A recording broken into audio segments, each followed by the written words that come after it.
रहीम अस्सलाम वालेकुम प्यारे दोस्तों, कैसे हैं आप सब। उम्मीद करता हूँ कि खैरियत से होंगे। दोस्तों मेरे पास आया सेट मैक्स पावर 5000 वाट का।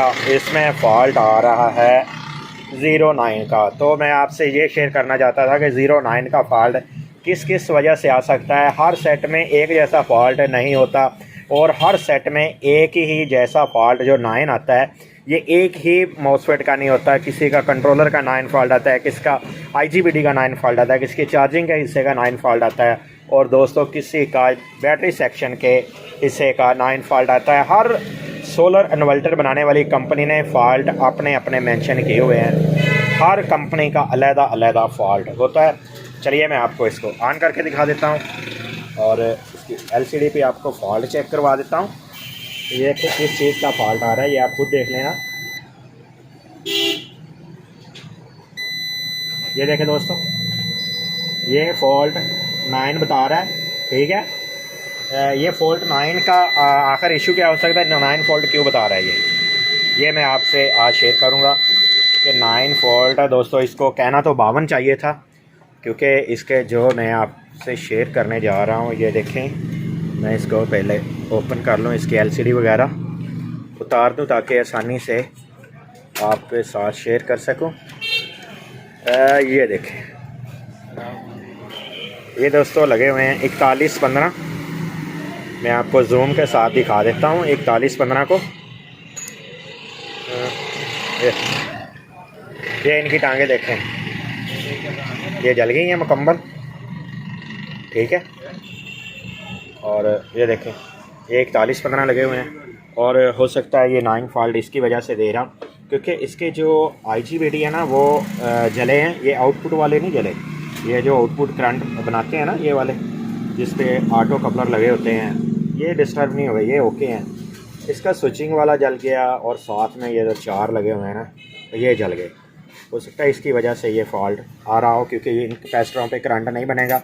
जिस वक्त ये कैपेसिटरों पे 450 वोल्ट नहीं बनेंगे तो इसने 9 फॉल्ट ही देना है, ठीक है।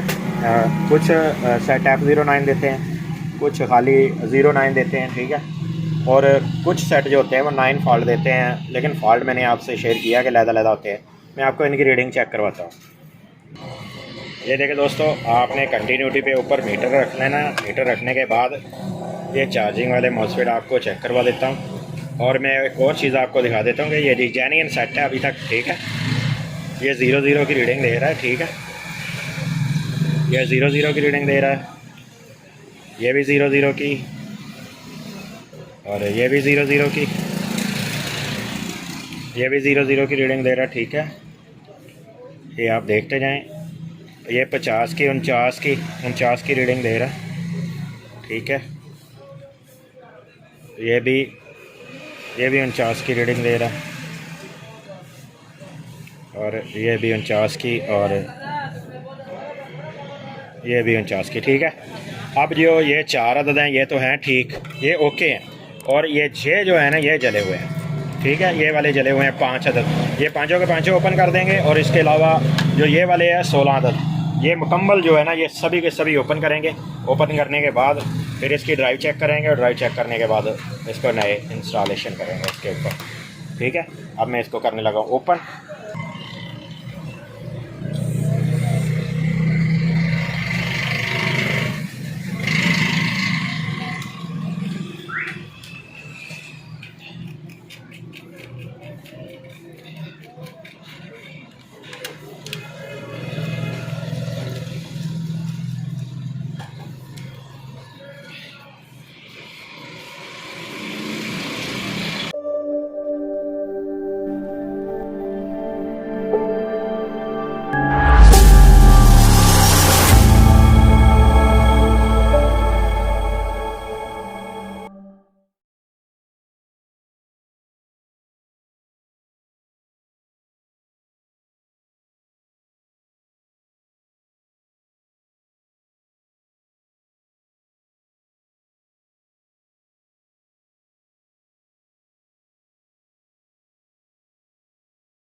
जी तो दोस्तों माशाल्लाह से हम इसमें मुकम्मल मॉसफेट डालने के बाद इस नतीजे पे पहुंचे हैं कि माशाल्लाह से ये ऑन हो चुका है।